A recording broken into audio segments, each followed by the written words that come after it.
Sir, we are not receiving your PPT, sir.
Good afternoon, all.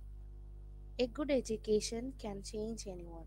A good teacher can change everything. This quote, I welcome you all for the fourth day of Faculty Development Program on Student Centric Methodology for Teaching, organized by Internal Quality Assurance Cell of St. Joseph's College, Kovur. Let's start the session with Lord's Prayer. Our Father, who art in heaven, hallowed be thy name. Thy kingdom come, thy will be done on earth as it is in heaven. Give us this day our daily bread. Forgive us our trespasses as we forgive those who trespass against us. And lead us not into temptation, but deliver us from evil. Amen. Now I would like to call Dr. Priya, Head in Charge, Department of Biotechnology, to welcome everyone and introduce the chief guest.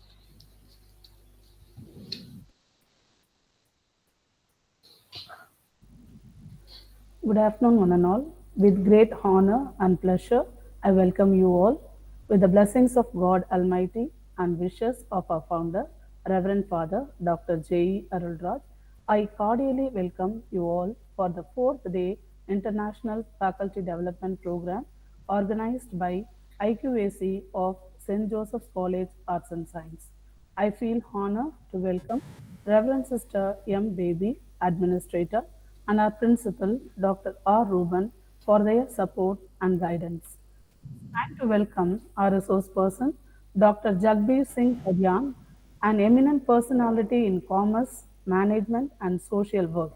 Presently, he is Assistant Professor with the Department of Commerce, Sri Ram College of Commerce, University of Delhi, and Honorary Associate Director, Research with Center for Socio-Economic and Sustainability Research, New Delhi, India. He is an accredited management teacher by AIMA, All India Management Association, Delhi, India, and certified CSR professional by ICSI, Institute of Company Secretary of India, New Delhi. Published around 35 research papers, authored 4 books, and contributed 8 chapters. Publication has been done in peer review, UGC CARE, Scopus Index journals, and in Springer, Palgrave publications. Delivered keynote addresses, invited lectures at national and international symposiums, seminars, and conferences. And he also received several Best Research Paper awards.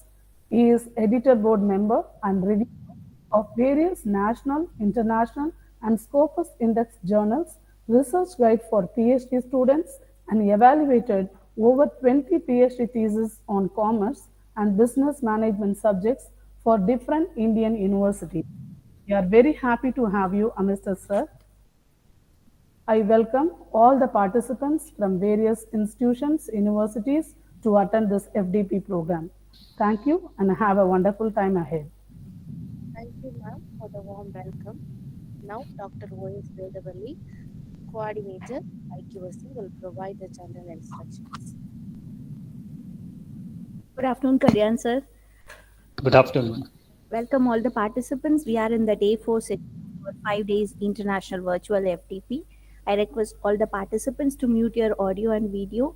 Feedback attendance link will be posted after the presentation. If participants have any questions, you can raise your questions in the comment box in the YouTube as well as in our Gmeet. Questions will be posted to our resource person by our moderator after the presentation of our resource person. Now we will start the session. Welcome, sir. Thank you. So, morning everybody present here. Good afternoon, rather.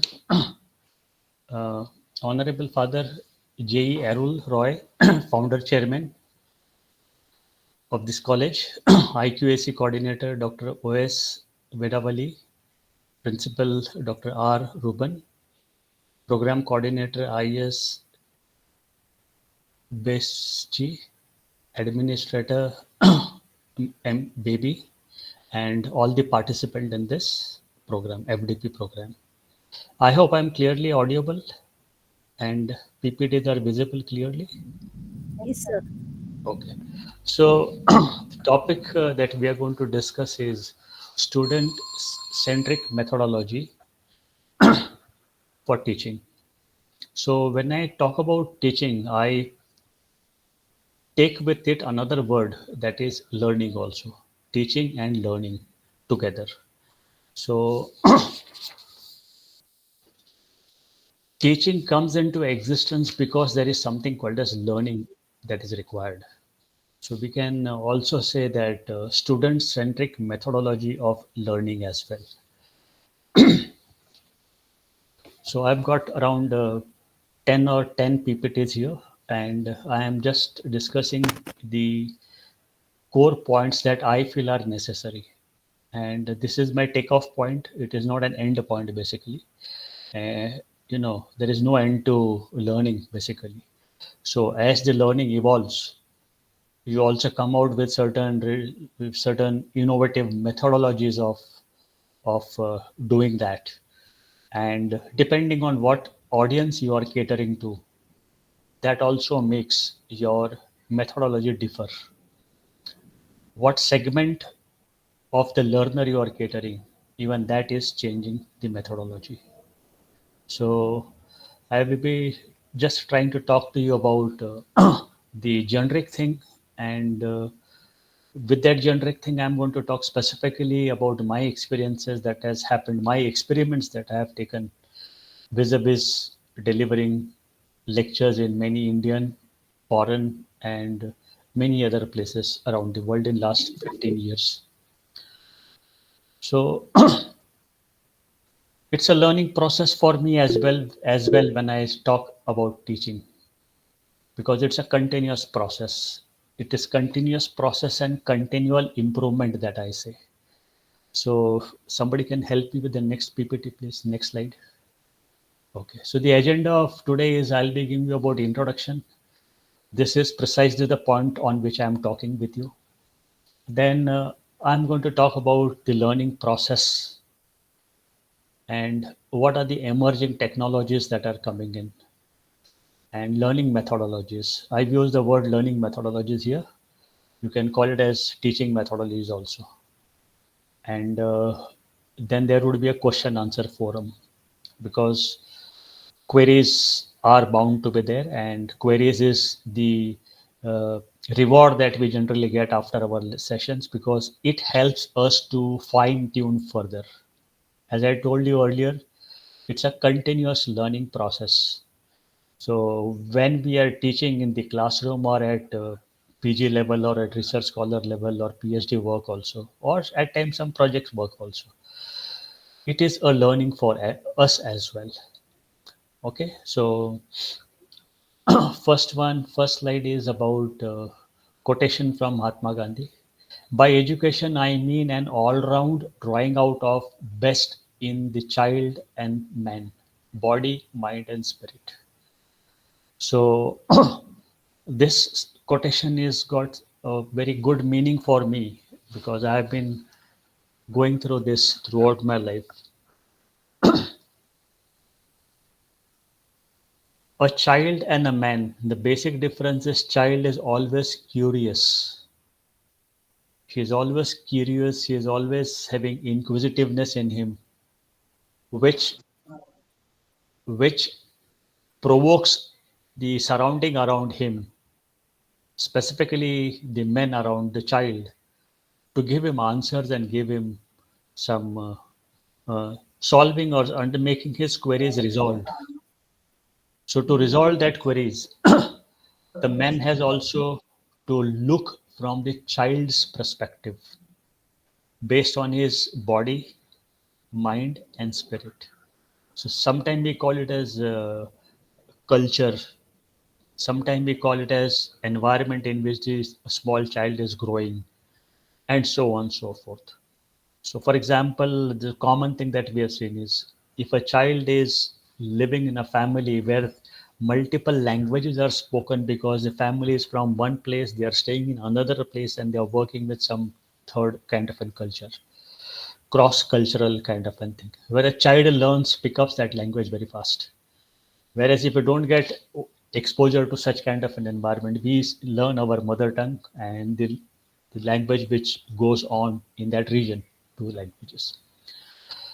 But when the child is growing up and is going to school, there is something that we want him to learn, because that is what is going to make his mind. And in subsequent days, that is what is going to make a child a man who would be contributing to the society as such. And the spirit, mindset, everything is developed. So by education, the father of nation, Mahatma Gandhi, means that all round drawing out of best. Okay, physically, mentally, spiritually, you have to grow. That is a core purpose of education. And one more thing that comes to my mind is, in education we are basically preparing a person for life. So what life we envisage for a person in the near future, that is drawn from the inferences from the environment in which we live, the culture, the business, the society, all those things are making those kind of things. So we try to make that child or that man equipped so that he is able to survive in the society and he is able to contribute meaningfully to the society.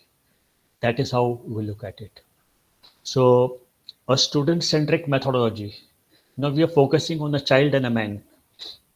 So more of a child, I will say. And the student centric methodology for teaching undergraduate focuses on placing student at center of learning process and encouraging active engagement, critical thinking, and fostering a supportive learning environment. As I just now mentioned, environment plays a very crucial role in your teaching as well as learning. If you are at peace and harmony at the environment where learning takes place, the learning is faster. Now, if you look at the graphic picture that I'm showing, you can see all these people so comfortably, so relaxed at a workplace that whosoever is instructing them, okay, I see this as something like some project work has been given by some project leader out here. So that environment is very important. You should be at utter peace with you when you are learning something. There should be no barriers to learnings as such. And you should be focused on something which is before you for the discussion as such. So active engagement, like uh,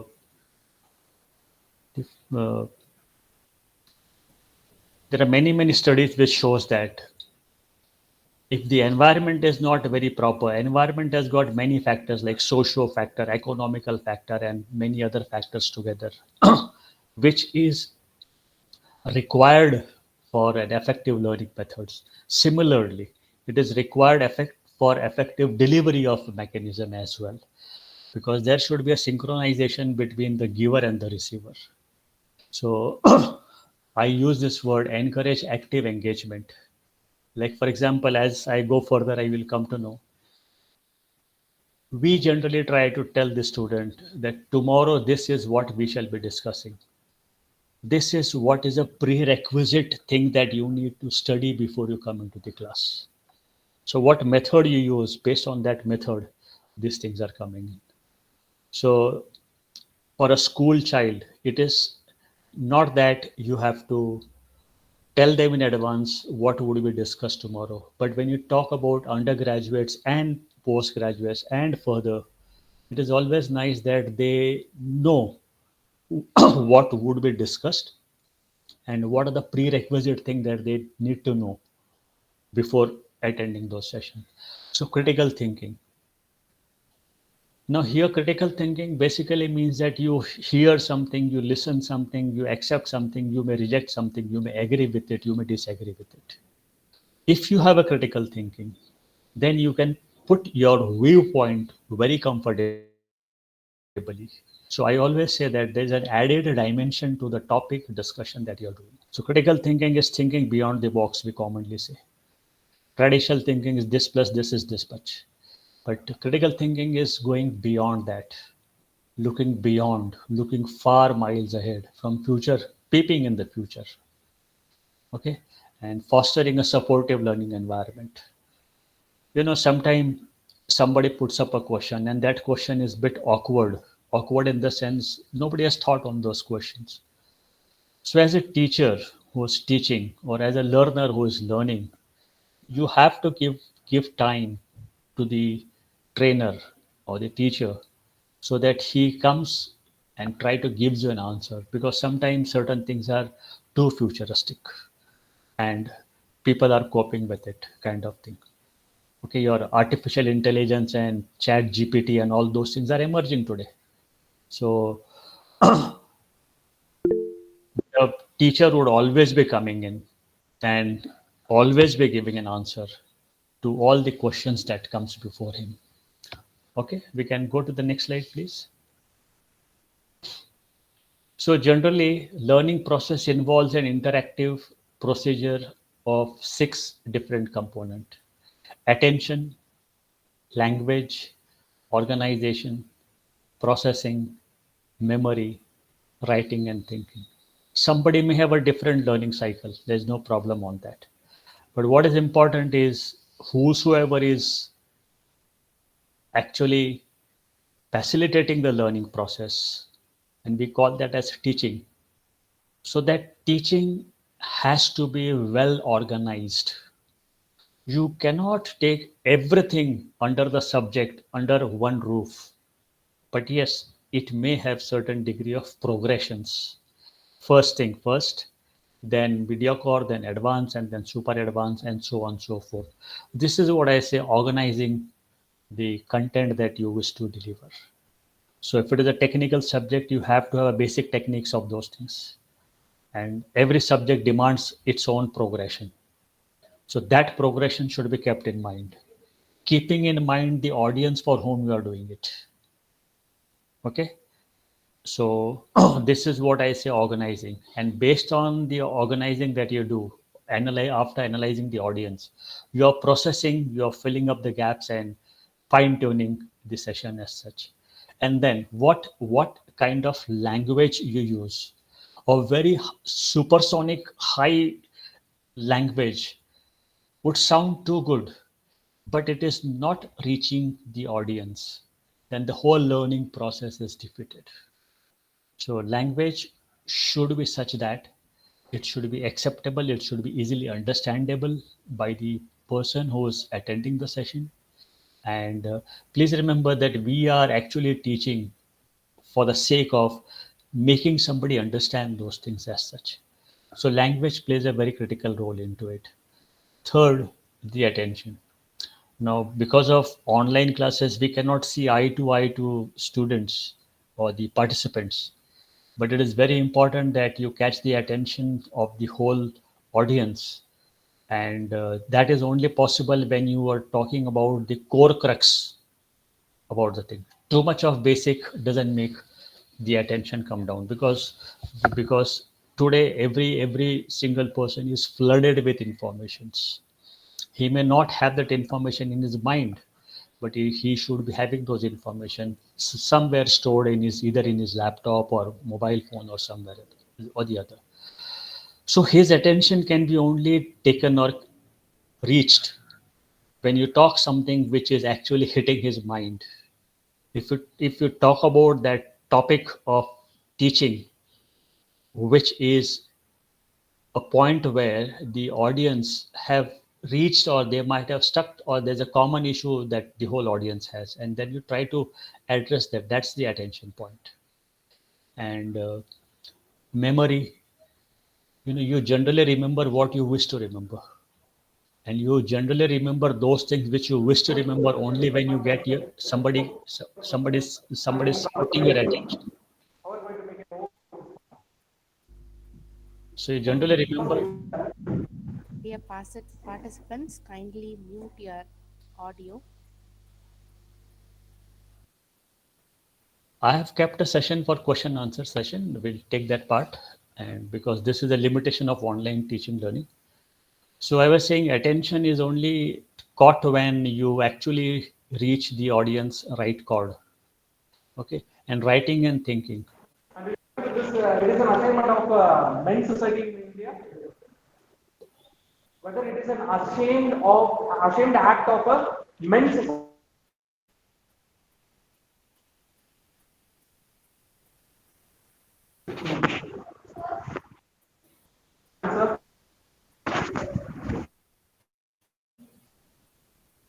Okay.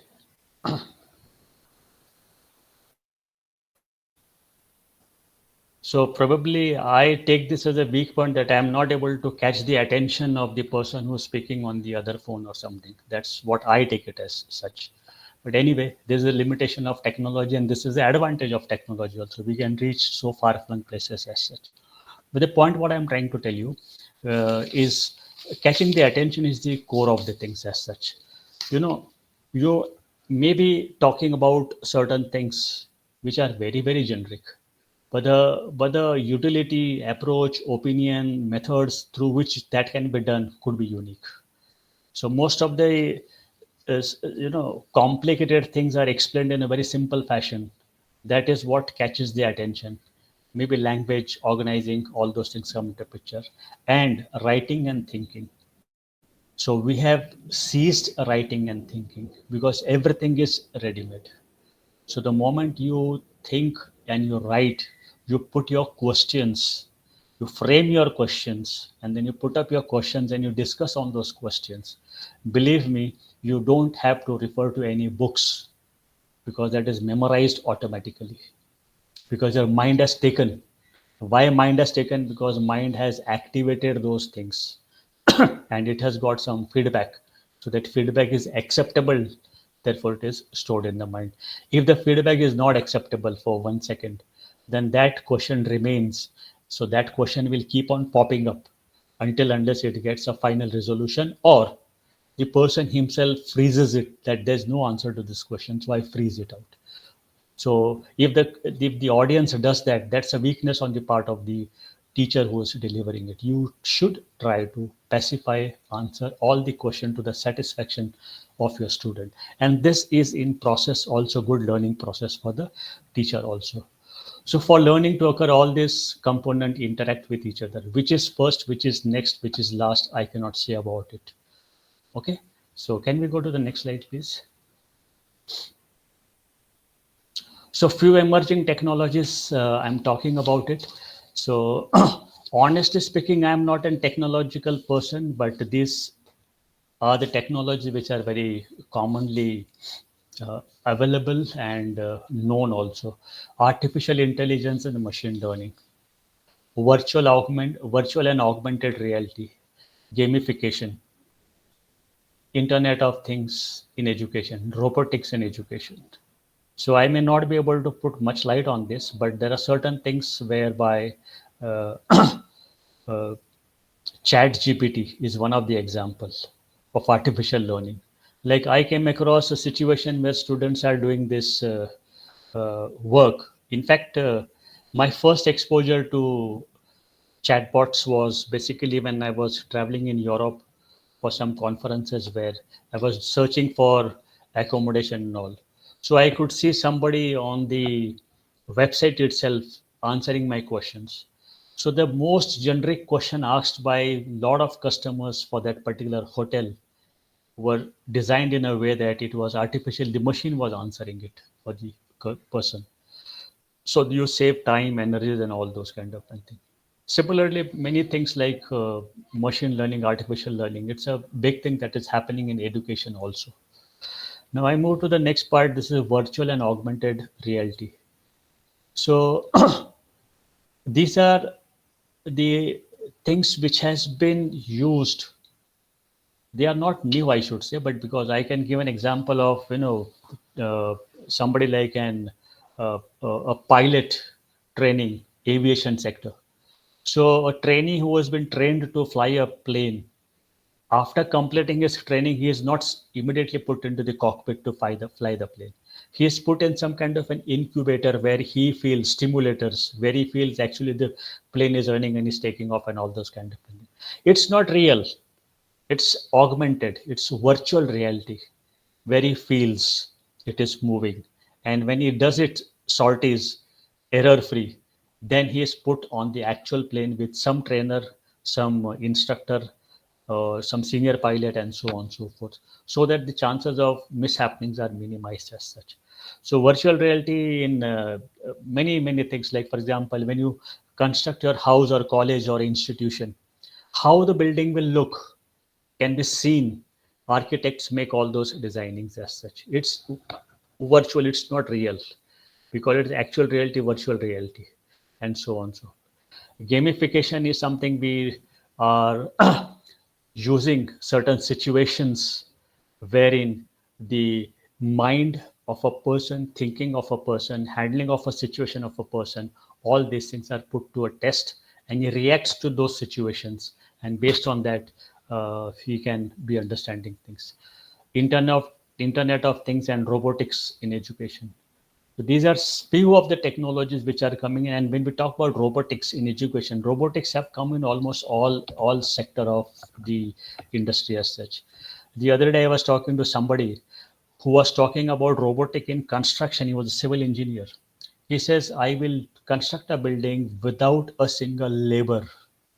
That is what the gentleman was. He was a chartered engineer basically, and he's into PhD at very maybe 50 plus age, and now he's going to for robotic engineerings. So he was discussing with me on all those things. Similarly, we have seen many surgeries been performed through various robotic technologies and so on and so forth. In other words, technology has barged in our life so much that we cannot escape from it. So it's better that we get adapted to it, and whatever profession we are into, based on that professional requirement, we have to update our knowledge, keep abreast with what is happening in our field of operations, so that we are updated with the technology part as such. This is how I take it up. Can we go to the next part? Now, these are learning methodologies. Few of the methodologies that came to my mind, I have just taken them down here. There could be n number of methodologies we can put it in teaching and learning. So lecture-based learning, you have seen it quite often. And I do not know how well you are interested in lecture-based uh, learning.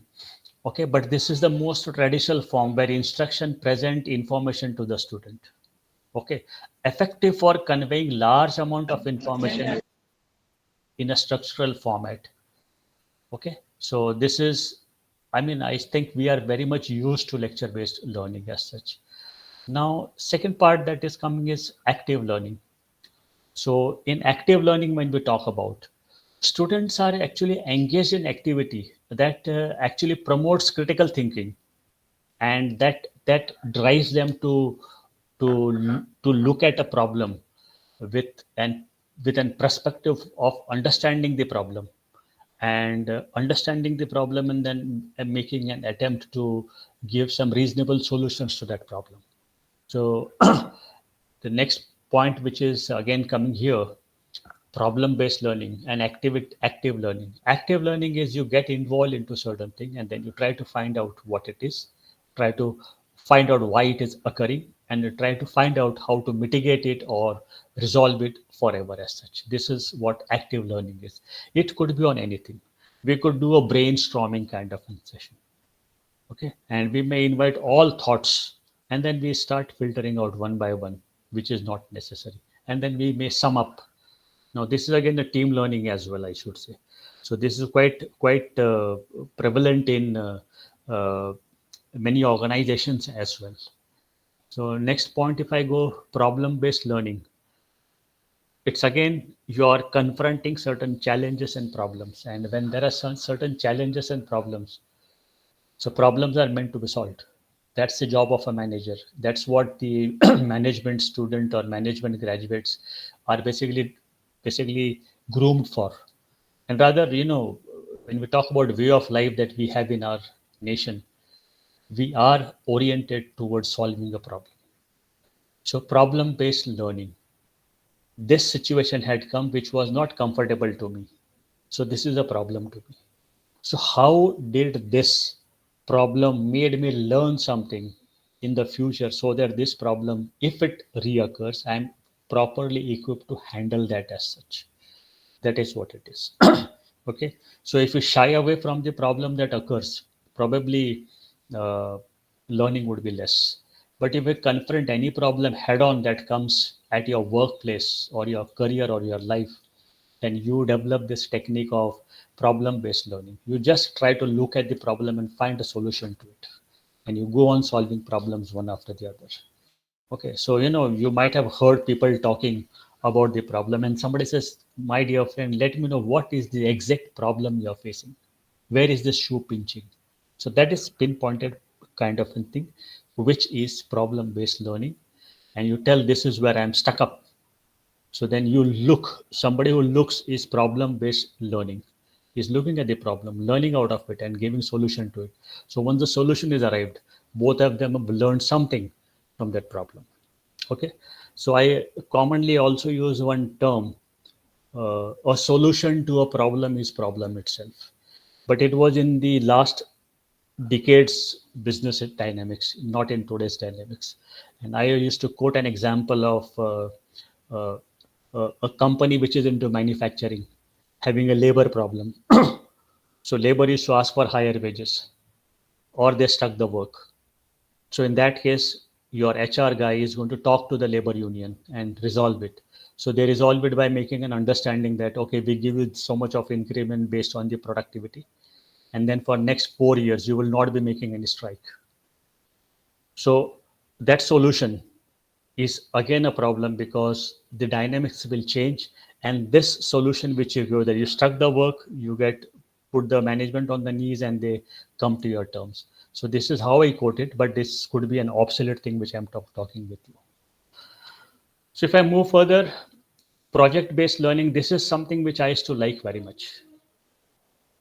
If I tell you, you do a work and you repeatedly do that work in repeated same environment for repeated large number of years, the learning stops. So once you do a work and then you move from one project to next project, then to the next project. Okay, we can call it as career progressions also. So project based learning, from student point of view, is you do your summer internship. Okay, so student work on extended project to explore and apply the concept which they have learned in the classroom. So project based learning is not single centric learning, it is a teamwork as such. So it encourages teamwork. This teamwork has got interaction. So teamwork has got interactions. So this interaction leads to new learning, participative applications, all those things happen. And in certain project, certain specific knowledge, method or technique is applied so that that problem can be resolved.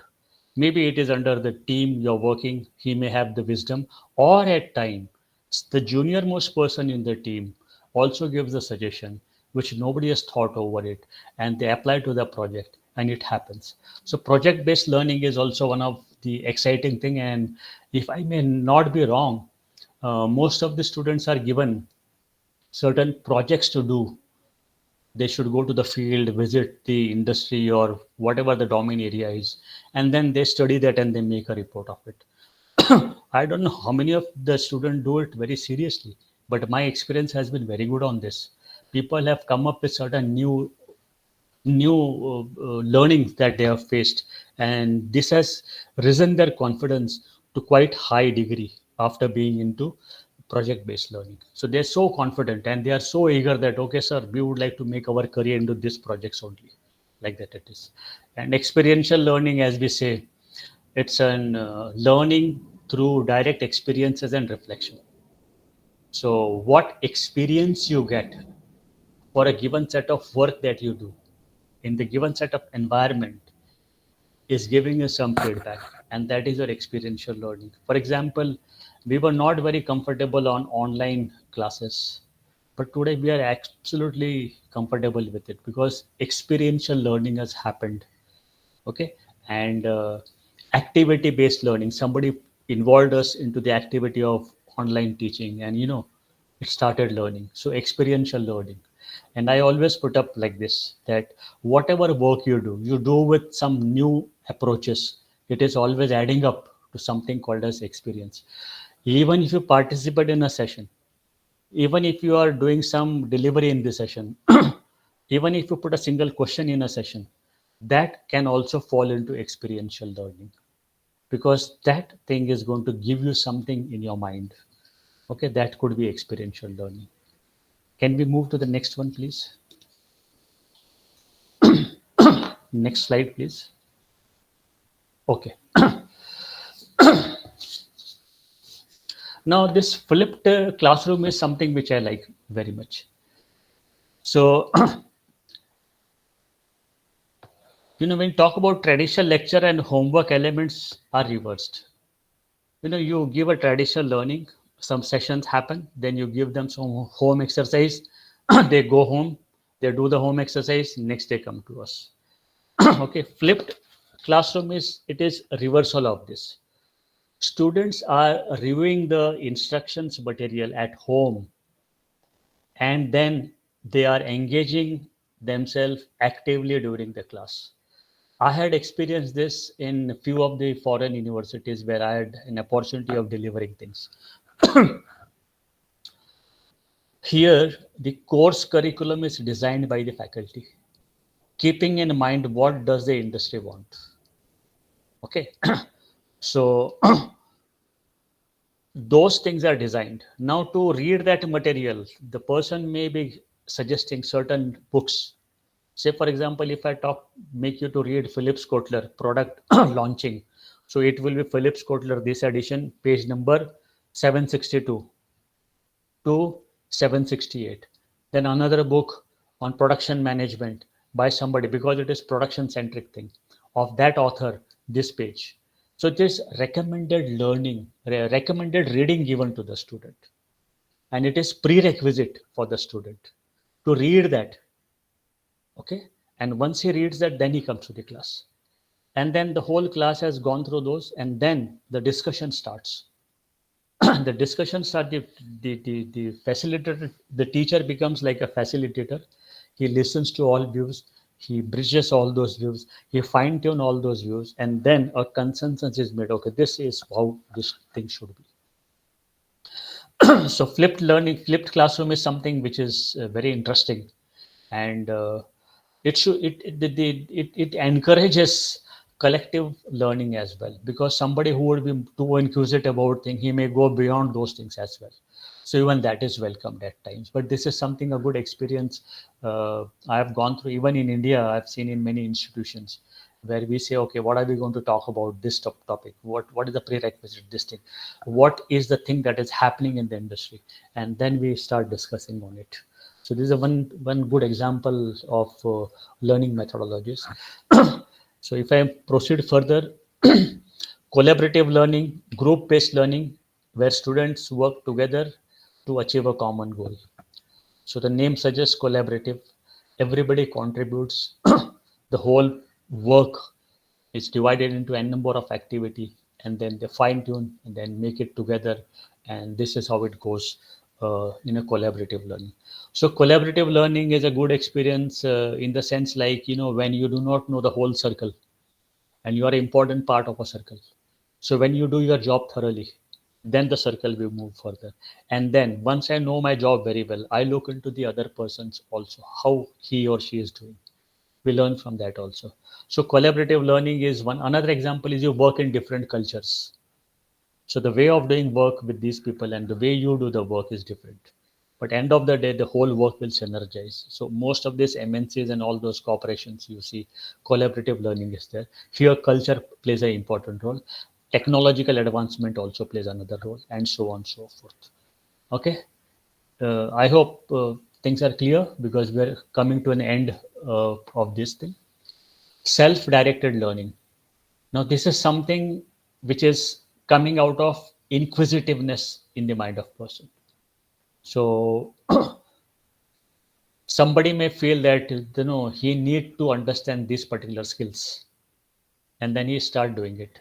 One of the common example for people of our generation is we were not very comfortable using technologies, but a school going boy is very comfortable over it. So you feel, okay, damn it, I also need to do it now, because I am facing limitation. It becomes impediment for me to execute my work. So I focus that I need to learn this self-directed learning. All right. If self-directed learning, other way of looking at it is, student takes the responsibility for their own learning process. Okay. It involves setting goals, managing your time, seeking resources, asking people, knowing people, interacting with people, so that you are able to understand those things and you're able to do those things comfortably. So, what drives you to learn something? For example, somebody mid of a career takes a career break because he's fond of learning music. So, a professor may take sabbatical leave and go on for certain things which he wish to do. So, self-directed learning also. Okay.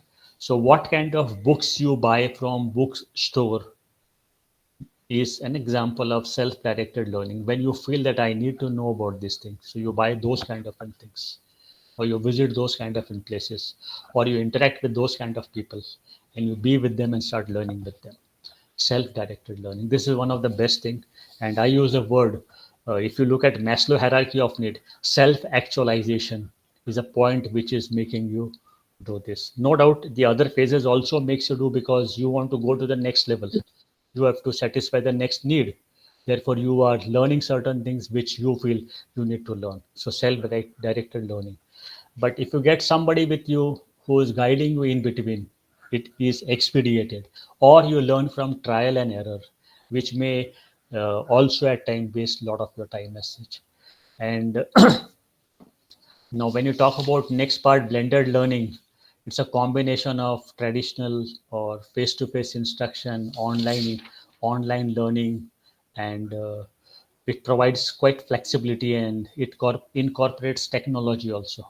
As I mentioned about artificial learning, Internet of Things, and or actual reality, virtual reality, you name it, and and you can use it and kind of thing. Okay, and last which I've taken here is game-based learning. So incorporates game element to make learning more encouraging. So best example is, if you want to teach somebody teamwork, you put them into a team, make them work into a team with a common goal. It could be a sports event also. So game based learning. I use the word learning through playing, learning with fun. All these terms are also used in this such game based learning.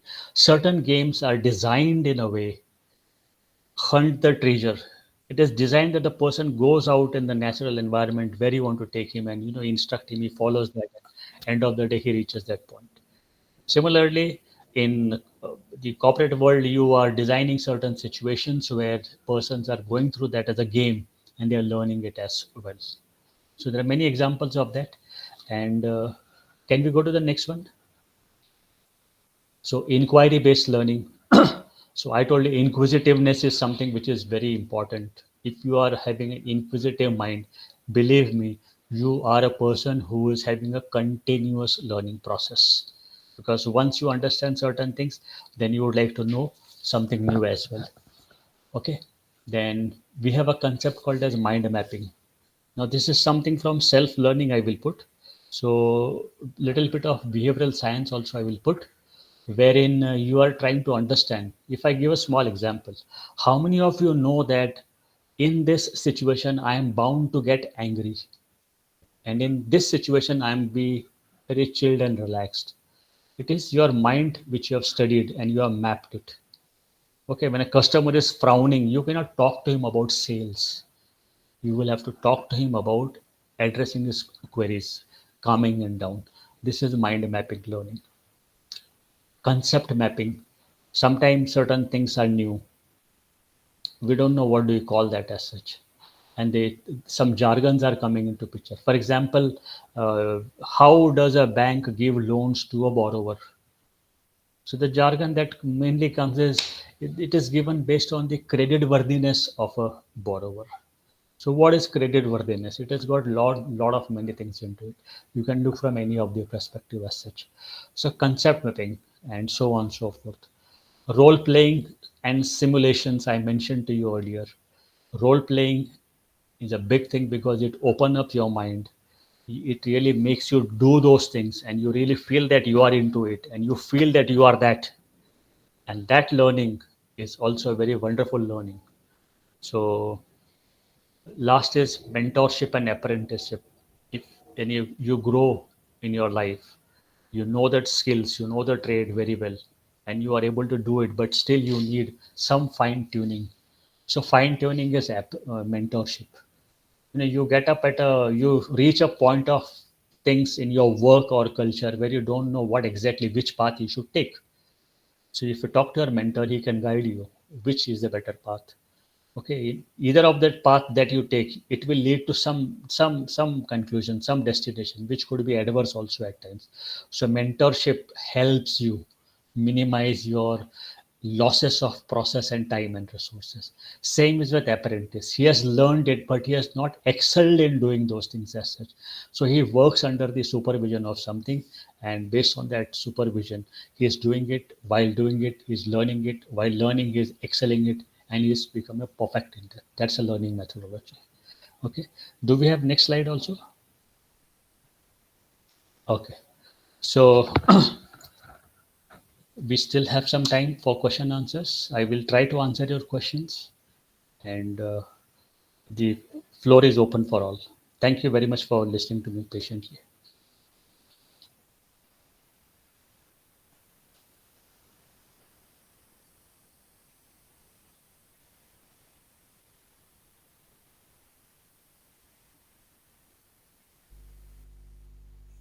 Dear participants, please unmute your audio if you have any questions.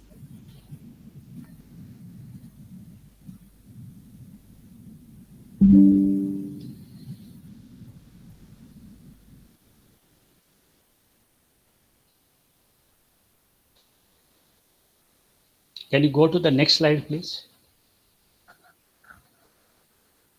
So this is my name, my number. If I could be helpful to anybody at any point of time, it will be great.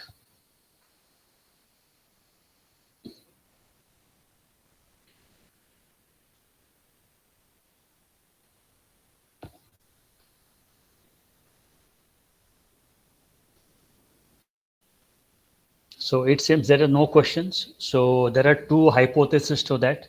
Number one, that nobody has understood anything.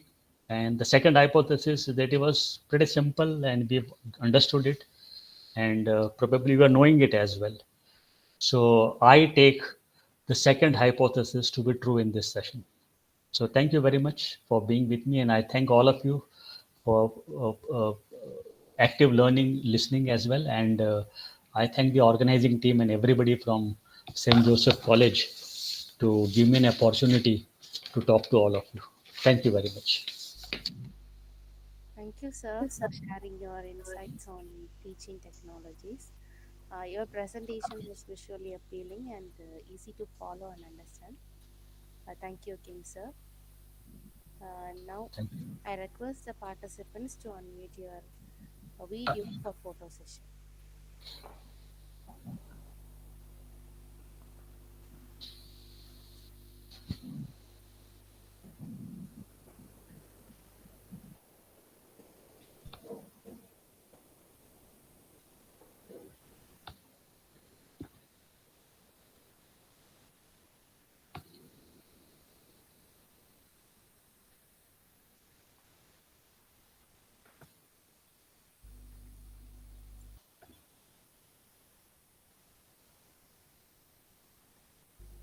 Participants, let's have a photo session. Please on your video.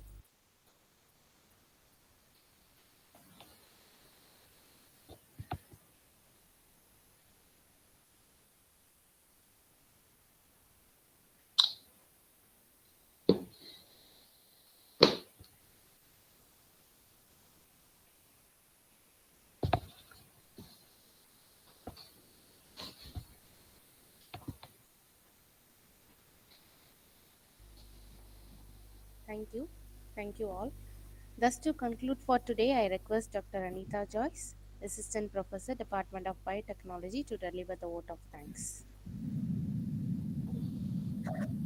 everybody. Gratitude sweet even the smallest moments. It has been a great opportunity to propose the vote of thanks. First, I thank Almighty for providing good health and opportunity to explore new things. I extend my gratitude to our founder, Reverend Father Dr. J.E. Arulraj, our administrator, Reverend Sister M. Baby, and our principal, Dr. R. Rubin, for their constant support and guidance. I would like to thank our resource person, Dr. Jagdeep Singh Kadyan, Assistant Professor, Sri Ram College of Commerce, and Assistant Director, Research Center for Socio-Economic and Sustainable Research, New Delhi. Your ideas on artificial intelligence and machine learning, virtual and augmented reality, gamification, Internet things in education, robotics in education, types of learning was an eye opener for us. Thank you, sir. I extend my warm regards to FTP coordinators Dr. O.S. Vedavalli and Mr. I.S. Besky for arranging this informative event. I thank all the heads of various departments, staff, and technical team of St. Joseph family. Without them, this program would not be a successful one. Last but not least, I would express my deep sense of gratitude to all the participants around the world who took their time and participated in our 5 days international FDP Empowerment in Education. Thank you all.